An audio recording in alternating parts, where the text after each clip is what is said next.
Muito bem, nós iniciaremos hoje, quarta-feira, e amanhã, quinta-feira e sexta-feira, uma série de 3 mensagens baseadas nos 3 versículos, quase que os 3 últimos versículos da primeira carta do apóstolo João, versículo 18, 19 e 20. Portanto, acompanhe.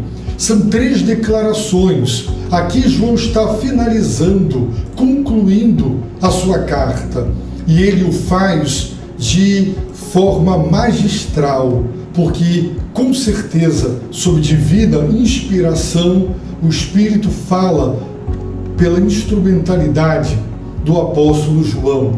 E nestes 3 últimos versículos do capítulo 5 e da primeira carta de João, o apóstolo começa cada um dos versículos com o verbo saber na primeira pessoa do plural. Versículo 18, sabemos. Versículo 19, sabemos. Versículo 20, sabemos. João, portanto, conclui com 3 absolutas certezas da fé. Sabemos. Todo cristão sabe. Os apóstolos sabiam, porque aprenderam com Jesus. Jesus lhes ensinou, eles aprenderam com o Mestre, portanto sabiam.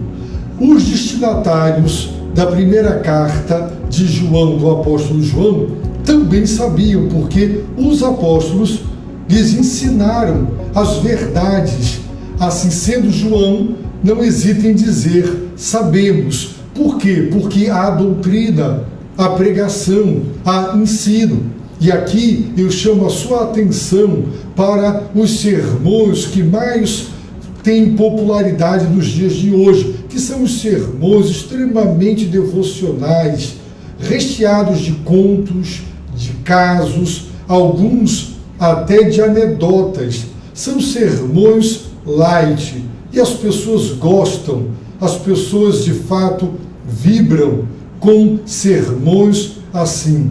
No entanto, tais sermões são incapazes de lançar um sólido fundamento, um alicerce que de verdade possa ser basilar, você possa se estribar nele.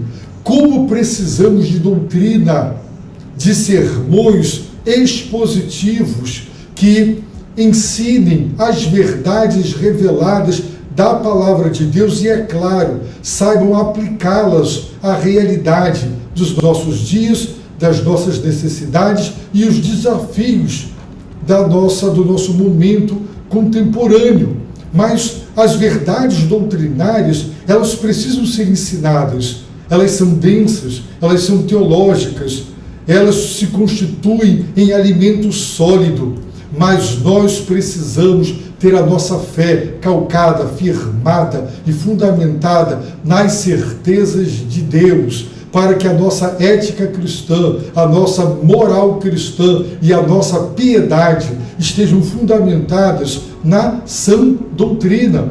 Assim, João termina sua carta dizendo, sabemos, sabemos, sabemos. Vejamos então, baseados no versículo 18, qual é o primeiro saber que João e os seus contemporâneos sabiam e que todo cristão de toda e qualquer época também precisa necessariamente saber.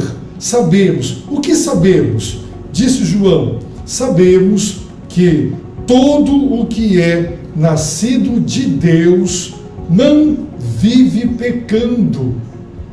Pelo contrário, aquele que nasceu de Deus o guarda e o maligno não o toca. Que mensagem poderosa, libertadora, confortadora, que mensagem divina, tremenda para as nossas vidas. Sabemos. O que sabemos? Sabemos que todo o que é nascido de Deus não vive pecando. É muito interessante o verbo grego traduzido aqui por nascido de Deus. É muito interessante porque quando o sujeito do verbo, deste mesmo verbo, é o homem, ele é traduzido assim. Mateus capítulo 1, verso 2. Abraão gerou Isaque. Isaque gerou Jacó.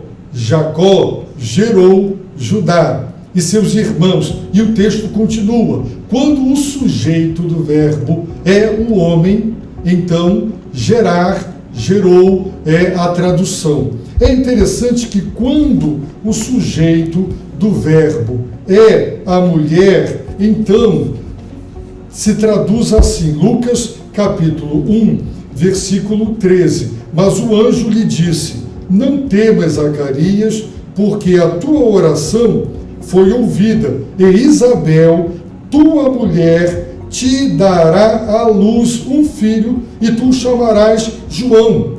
Dará à luz. Quando o sujeito do verbo é o homem, gerou.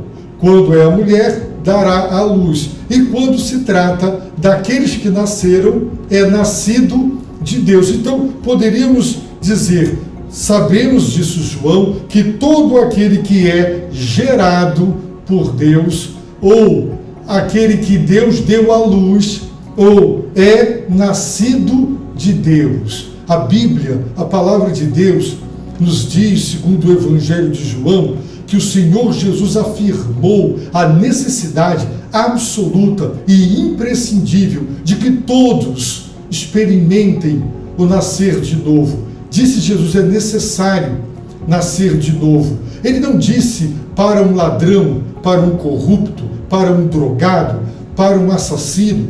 Ele disse isso para um grande líder religioso, um homem de moral elevada e ilibada, de grande reputação, de espiritualidade. E embora e apesar de toda essa espiritualidade e de toda a sua moralidade, Nicodemos precisava nascer de novo, ser gerado por Deus, nascer de Deus. E aqui João está dizendo, todo, e esse todo, não cabe qualquer exceção, toda aquela pessoa que pela graça de Deus recebeu a visita regeneradora do Espírito Santo. Jesus disse que a hora chegaria e ele afirmou que aquela hora chegou. Qual hora? A hora em que os mortos, os espiritualmente mortos, ouvirão a voz do Filho de Deus. E ele declarou, quem ouvir, viverá. Mas como mortos poderão ouvir se mortos não ouvem? Por quê? Porque a voz do Filho de Deus ressuscita o morto e o capacita a ouvir a sua própria voz. É como Jesus diz para o paralítico, levanta-te e anda. A ordem foi para se levantar, mas o paralítico não pode se levantar, ele é paralítico. Mas o mandamento, a ordem para se levantar, vai acompanhado do poder que regenerou as células, regenerou os nervos, os músculos e tudo o que a ciência saberia explicar para justificar aquela paralisia. Então, a ordem, levanta-te e anda, vai com o poder que cura. A voz do Filho de Deus ressuscita os mortos e os capacita a ouvir a voz do Filho de Deus. E Jesus disse, quem ouvir, viverá. Por isso, João está dizendo, sabemos, o que nós sabemos? Sabemos que todo, sem a menor e sem uma única sequer, uma única exceção, todo aquele que é nascido de Deus, todo aquele que foi gerado por Deus, todo aquele que foi regenerado por Deus, que foi espiritualmente ressuscitado por Deus, não vive pecando. Não vive pecando. Não está dizendo que ele não peca. Não está afirmando a impecabilidade. Não está dizendo que aquele que é uma nova criatura, que nasceu de Deus, nasceu de cima, nasceu de novo, ele é impecável, incapaz de pecar. Não, mas está dizendo que a vida no pecado, a vida na desobediência, na transgressão, contrariando a Deus e entristecendo o seu espírito, essa vida é absolutamente incompatível com o novo coração, com a nova criatura, com o novo caráter, com a nova vida que aqueles que nasceram de Deus receberam. Ora, eu nasci, você também, nasci dos meus pais, eles me geraram, os seus pais também te geraram. Mas a Bíblia fala do novo nascimento, da nova geração, da regeneração, gerar de novo. Todo aquele que nasceu de novo, que é nascido de Deus, regenerado por Deus, não vive pecando.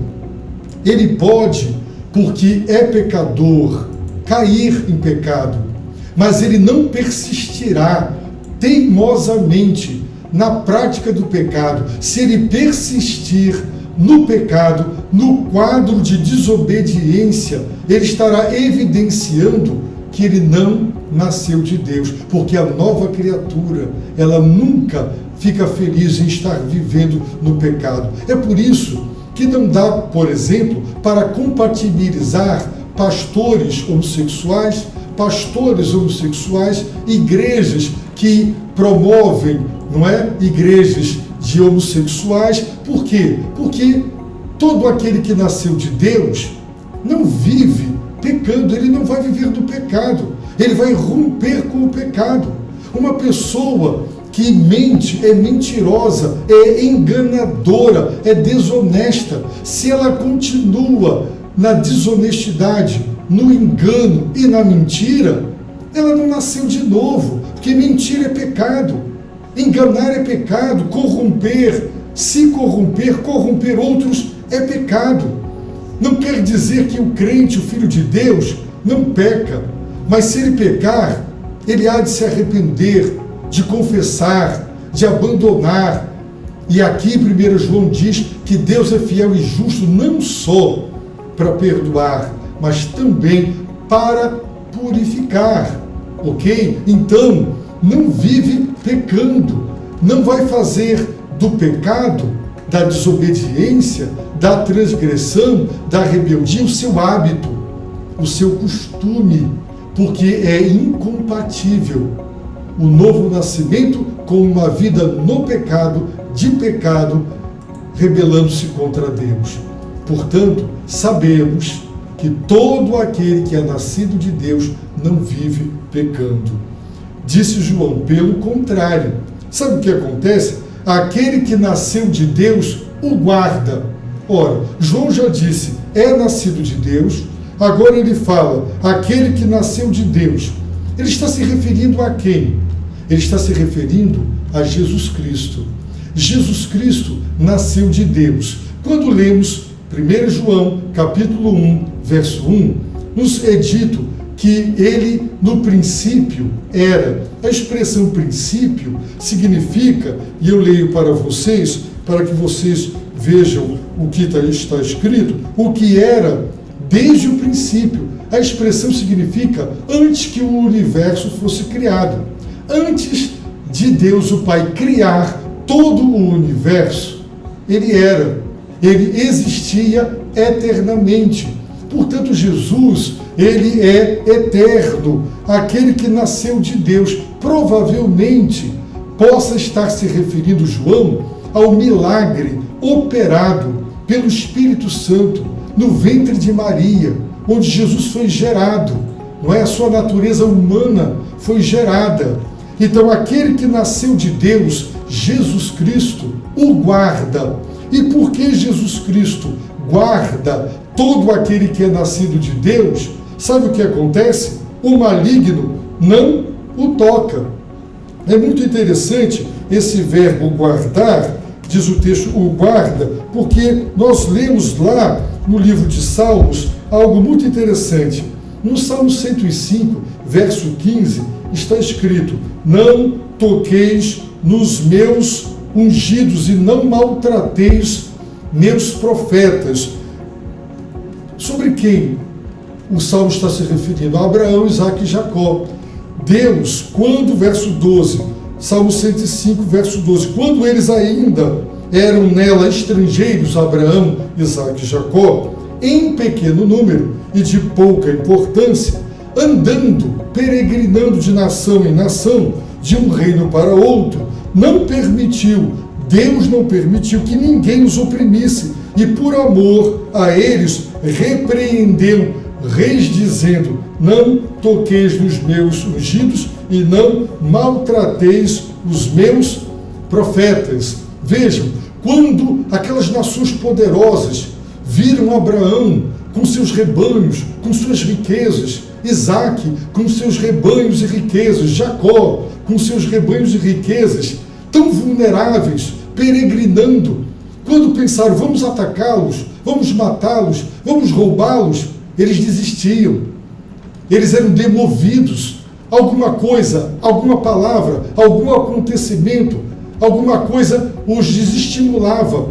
E eles não tocaram em Abraão, Isaque e em Jacó, apesar de vulneráveis, peregrinando, porque Deus os guardou. E aqui está dizendo que o maligno não lhe toca. Que coisa interessante. Em João, capítulo 17, versículos 12 e 15, Jesus disse: enquanto eu estava com eles, eu os guardei. Observaram? Eu os guardei e os preservei no teu nome que me deste. No verso 15, não rogo que os tires do mundo, mas que os guardes do maligno.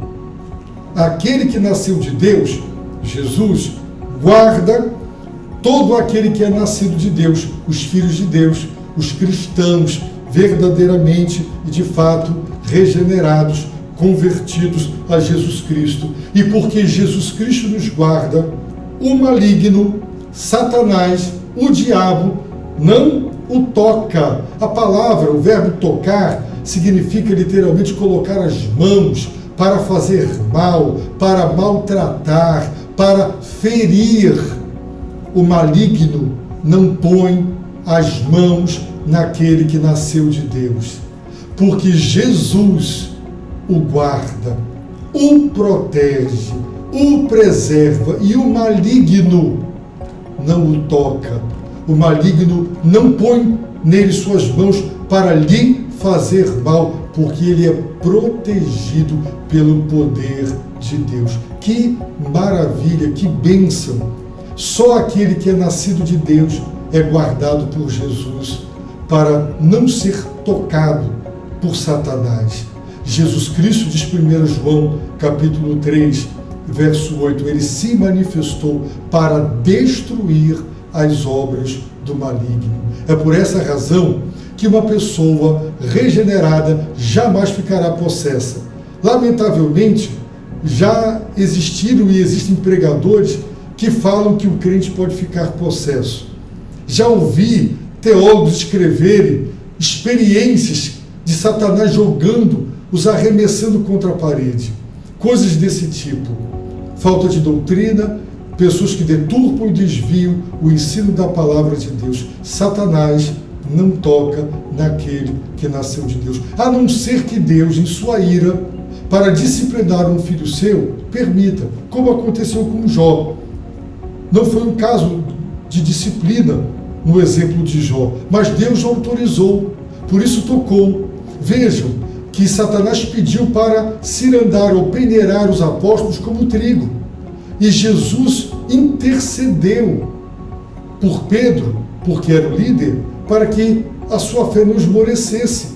Está pressuposto que ele pediu e ele obteve a autorização mediante pedido. Ele não pode fazer o que quer, quando quer, com quem quer. O maligno não toca. Deus autorizou. Jesus intercedeu. É Jesus quem nos guarda. John Stott, ele, em seu comentário do Sermão do Monte, por exemplo, ele diz que Satanás nos odeia tanto, se ele pudesse nos devorar, nos destruir e nos arruinar, ele acabava com a nossa raça. Ele não faz porque somos guardados por Jesus Cristo. Você, se quiser se livrar do poder maligno. Você precisa ser guardado por Jesus Cristo. Lembro-me de ter batizado uma mulher que durante 25 anos vivia possessa de entidades malignas que ameaçavam matar seu marido, seu filho, e a aprisionavam, a escravizavam, e ela era uma mulher oprimida, possuída pelo diabo e infeliz. Então ela se converteu a Jesus Cristo. Deus a fez nascer de novo e ela se tornou uma nova criatura. E chegou o dia do seu batismo. E as pessoas que conheciam o seu passado com estas entidades disseram: vamos lá no batismo para ver aquela entidade, pegá-la lá dentro da igreja do batistério. Mas aquela senhora fora batizada em nome do Pai, do Filho e do Espírito Santo. E o diabo não tocou nela. Por quê? Porque Jesus Cristo guarda. Sabemos o que nós sabemos, que todo, sem a menor exceção, todo aquele que realmente, de fato, nasceu de novo, é uma nova criatura, porque foi gerado por Deus, foi regenerado, não vive pecando. Ele pode até pecar, mas ele tem que se arrepender, ele há de se arrepender, confessar e abandonar. Ele não viverá na prática, no hábito, no costume, no pecado, na rebeldia, na desobediência, vivendo, transgredindo os mandamentos de Deus. Uma pessoa que diz que é uma nova criatura e ela persiste na prática do pecado, essa é uma evidência de que ela não é uma nova criatura, de que ela não recebeu um novo coração, ela não tem um novo caráter, ela não tem uma nova conduta. Sabemos que Jesus Cristo, que nasceu de Deus, guarda, protege e preserva. E o maligno não lhe toca, não lhe coloca as mãos para lhe fazer mal. Só há absoluta proteção em Jesus Cristo. E se você ainda não se converteu a Ele, ajoelhe-se, peça misericórdia a Deus, peça que Deus te visite e tenha misericórdia de ti, tenha compaixão de ti e te visite com a nova vida, com o seu poder regenerador. Eu oro para que Deus te abençoe rica e abundantemente.